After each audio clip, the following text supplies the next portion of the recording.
One of the worst positions to be in is when someone you love dies and you have no idea what to do with yourself.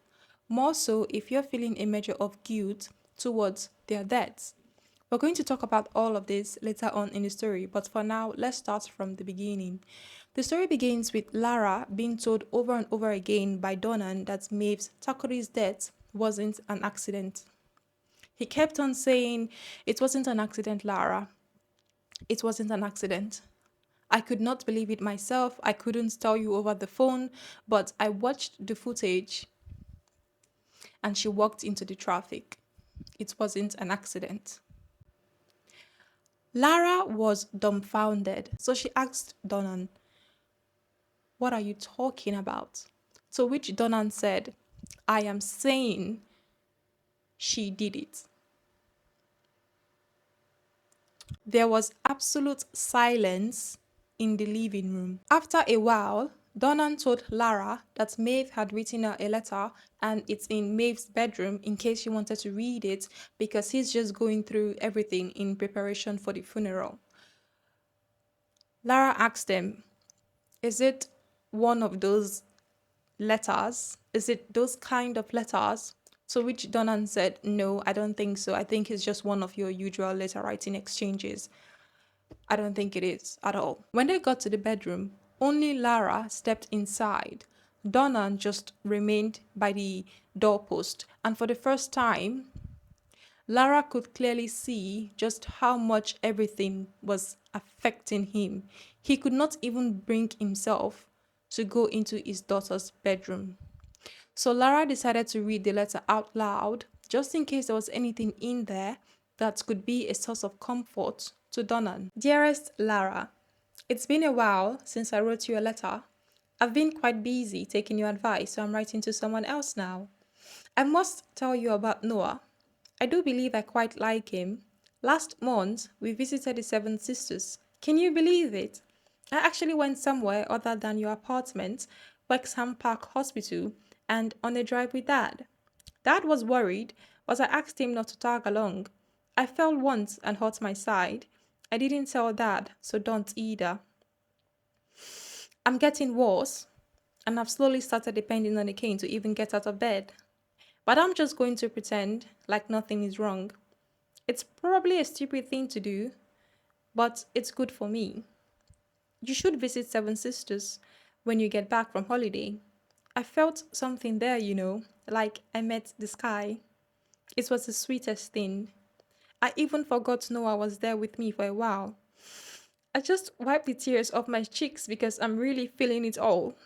I really must thank you for everything and don't ask me what. Dad has also started trying new things. People who are awash with pain can only be perfectly understood by people in the same category. Else, they would be viewed with a third and worse adventurous eye. That used to be my philosophy.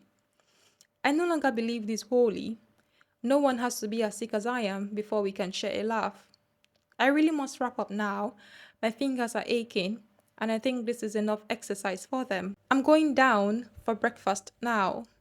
Much love, Lara. See you soon. P.S. I got a Cavalier King Charles Spaniel now and named her Marble."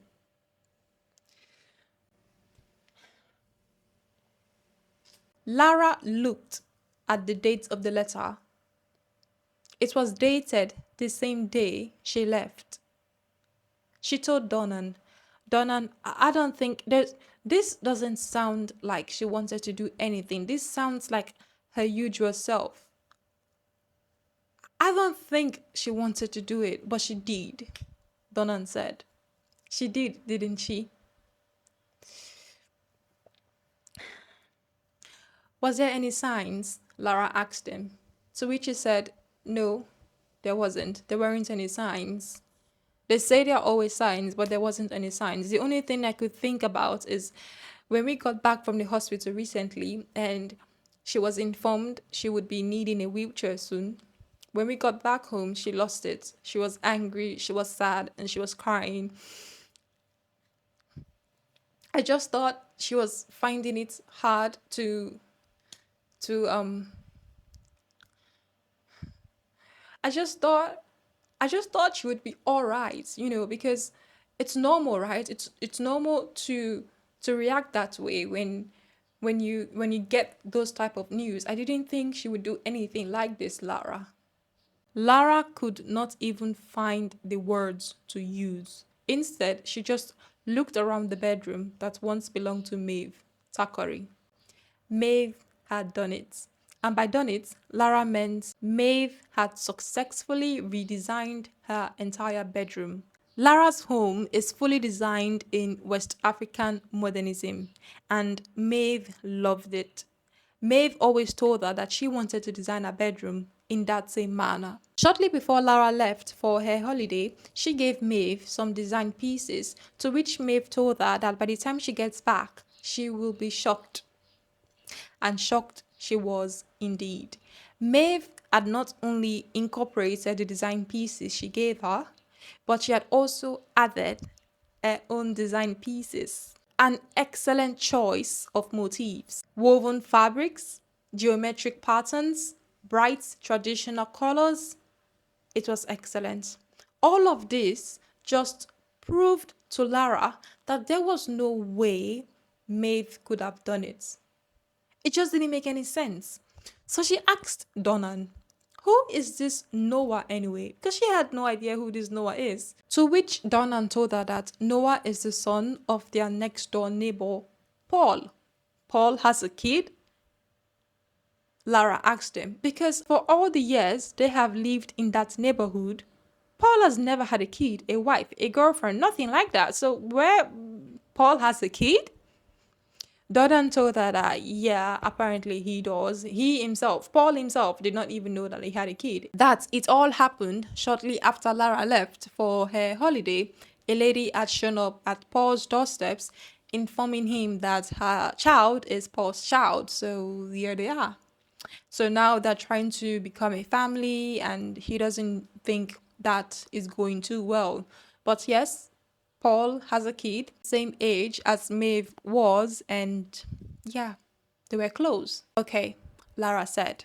She looked at Donan for such a long time, and she knew that she needed to give him some space. He just needed to be alone for a while. So she took her leave. As she was leaving, she decided to pay Noah a visit because Paul's house is this is Donan's house, this is Paul's house, and then this is Lara's house. So she was going to go by Paul's house before she gets to her own home. She decided to pay Noah a visit. When Lara knocked on Paul's front door, a middle aged woman answered, and Lara immediately got the sense that, yeah, this must be the mother of Paul's child. Immediately, Lara asked for Noah. The lady's demeanor changed. This was someone that was initially friendly and chatty and smiley, but as soon as Noah's name was mentioned, hostile. She just said, he's not here, he's not home. But then Noah just peeked around from behind her and he said, "It's okay, mom, I know her." So she just left both of them. Noah invited her in and he led her to his bedroom. The first thing she noticed was Maeve's favorite stuffed animal, an alpaca. It was neatly placed on the bedroom floor. Above it, in the ceiling, was a disco ball hanging over it.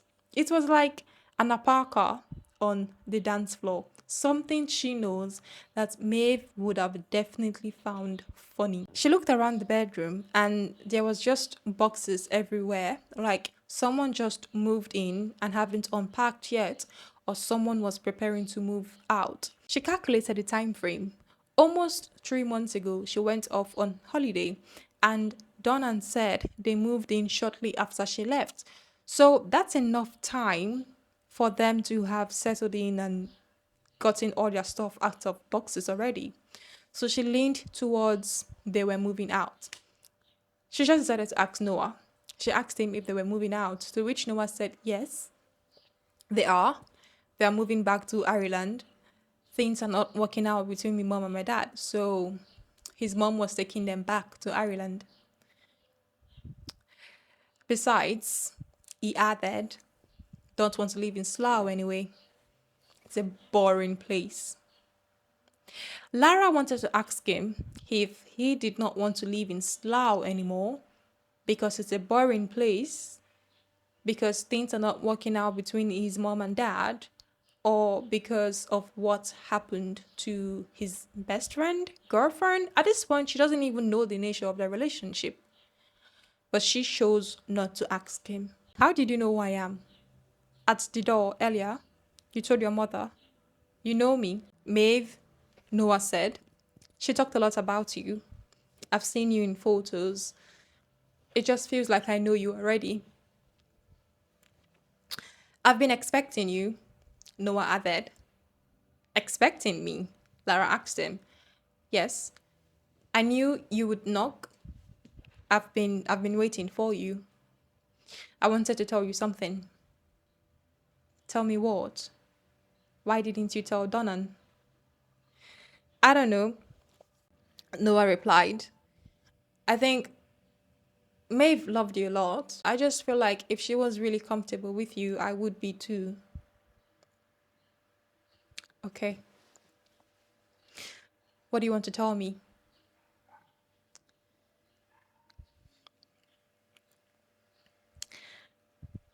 I think she did it because of me.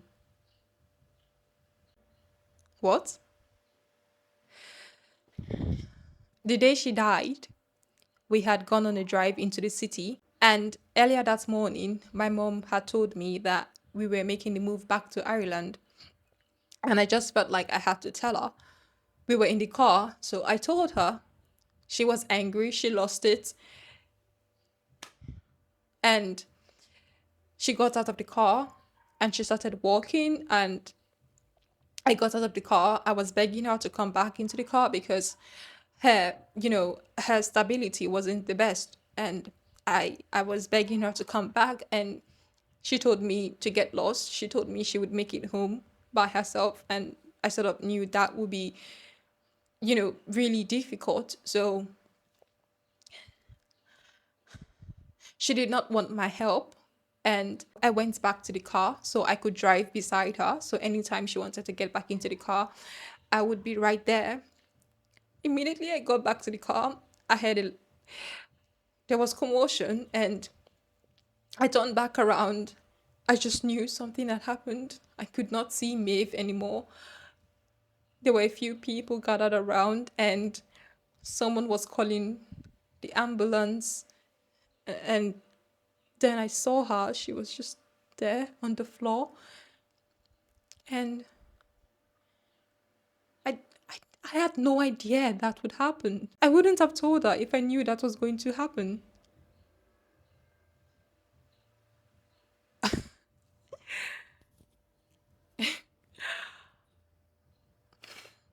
All of this was just new information to Lara, and she had no idea what to do with it. She wanted to tell Noah that it wasn't his fault. She couldn't just find any words to say anything. Then Noah said, "But I don't think I'm the only one to blame. You're guilty too, Lara." "Me?" Lara asked him. "What do you mean I'm guilty too?" Before she got out of the car, she told me everyone was leaving her. She told me earlier that day when she had gone down for breakfast, she overheard you on the phone with her dad. You were in Switzerland on your European holiday, and you were saying that you could see yourself moving to Switzerland. You were looking at some properties to buy because you could really envision yourself living there. She told me you were leaving her. I was leaving her. Everyone was leaving. Then she got out of the car. This is not my guilt alone, Lara. You also have a part in this.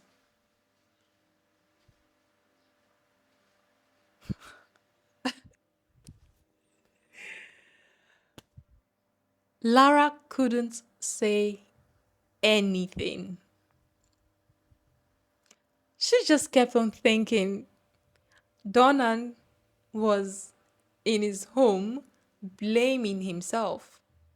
Noah was here blaming himself. And she was about to go home and blame herself. She wanted to yet again tell Noah that none of this was his fault because he's just a little kid. None of this was his fault. She made a mental note to come back and tell him that because right now she couldn't find the words. There was no way she would be able to actually soundly tell Noah something, but she knew he needed to know that none of this was his fault. So she was going to come back for sure. But right now she had to leave. Before she left, she took one long last look at the ALPACA on the dance floor. That's the end of the story, guys. Thank you for watching. Thank you for listening. And I'll see you guys in another video. Bye.